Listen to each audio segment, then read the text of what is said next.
As many of you may have seen, Nintendo has finally gotten my messages and decided to take a chance on my crazy idea. Many of you were kind enough to let me in on the news, since the Nintendo Direct that was broadcasted and uploaded completely slipped past me, and I had no way of knowing this game was announced. Some of you, though, weren't so kind when breaking the news. I'm of course talking about the reveal of Nintendo Switch Sports, the game that Nintendo was too afraid to release until I let them know that it would all be okay. And although I'm still generally new to this whole YouTuber thing, I do know that I'm obligated, if not required, to complain about something.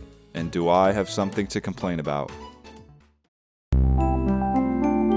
The Miis. Yes, I could be doing homework, I could be reading, exercising, or even learning a new skill from today's sponsor, but instead I'm complaining about Miis. I know I wasn't the only one who was disappointed by this trailer. Seeing this only to be followed by this was like watching your brand new puppy get run over by a car right when you got home.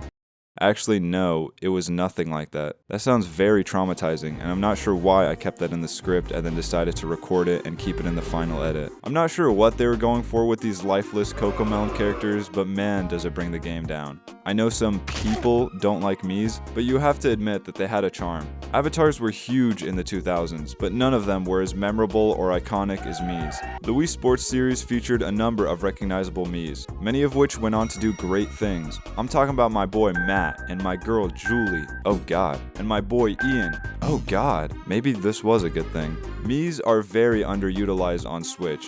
Other than Miitopia, which also took a shit on the Mii legacy, there are no games where Miis are the sole characters. You can no longer interact with your Miis. You can't torment them, you can't show them off, and you can't send messages with them. I honestly don't know why the Switch even bothered keeping them. You can use them in Mario Kart and Smash Bros, but what else is their purpose? If my Mii doesn't have a purpose, do I have a purpose?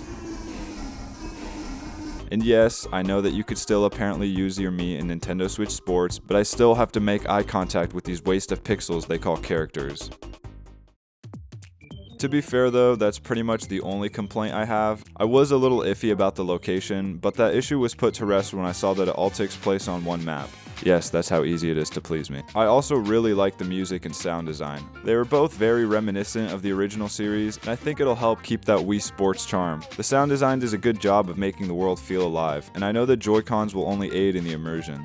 The music, while still true to the original series, has some more jazzy tracks that sounded great, and I can't wait to hear what else the game has to offer. After re-watching the trailer a few times, I honestly feel more excited about the game than when I first saw it.